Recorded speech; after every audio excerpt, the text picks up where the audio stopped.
کله چې یو سړی نوې وظیفه اخلي نو په نوي دفتر کې له خلکو سره خپل هغه رئیس یا مدیر سره بلدتیا چې دی دا یو څه وخت اخلي.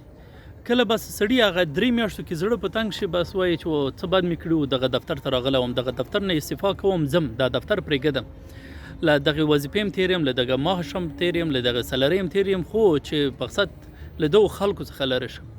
یو کس قصه کوي وایي زه داسې یو دفتر ته لاړم چې هلته هغه په اوله ورځ باندې خلکو هغه همکارانو د رئیس یا د مدیر شکایتونه راته پیل کړل وایي دا خو ډېر سخت سړی دی ولاکه ګزاره ورسره وکړې چې همدغه اولې 3 میاشتې یې تېرې کړلې بس تا ته موږ خپله جایزه درکړو.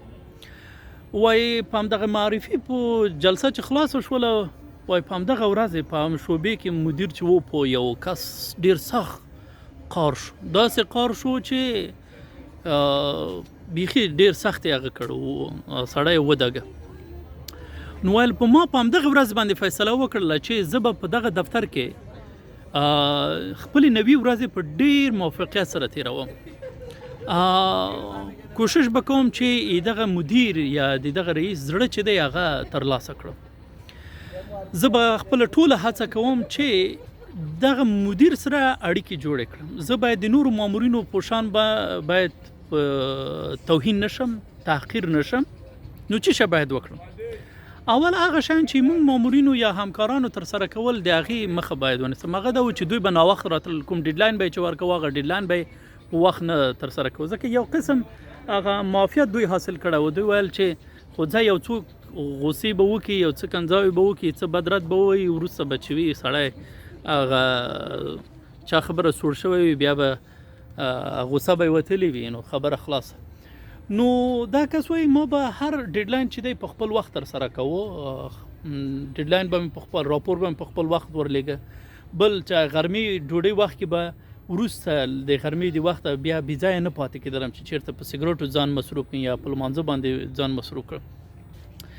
په د دفترونو کې دغه ځینې مامورین چې دی د ماسپښین لمونځ چې دی 10 رکعاتو په ځای بیا چې دی 12 رکعاته کوي بیا د څو ورځو نور قضایي چې دی تر سره کوي تر څو شعبې ته ناوخته لاړ شي او چې بیا ورته هلکه چېرته تللی وایي لمونځ مې کوو.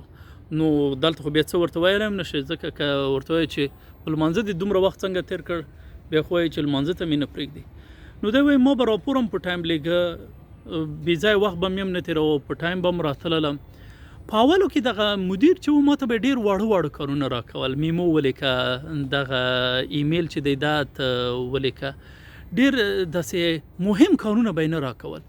خو یوه میاشت 2 میاشتې 3 میاشتې چې دی ما د پنکچوالیټي ولیدله کار ته ژمنتیا یې ولیدله او په با کیفیته کار یې ولیده چې ما به په کوم کیفیت سره خپل کار تر سره کوه. نو ورو ورو دغه مدیر یا رئیس چې و اړیکې له ما سره بیخي متفاوتې وي او نورو مامورینو سره به متفاوتې وي. ایما سلام ته به خپله په هفته کې 2-3 وارې شعبې ته راته سلام به یې کوو پوښتنه به یې کوله د ماشومانو پوښتنه به یې کوله حال احوال به یې اخیسته. خو دغه کار بیا نور مامورینو سره نه کوه او که ما به چېرته بیا رخصتۍ ته هم ضرورت شو نو اضافي رخصتي هم راکوله.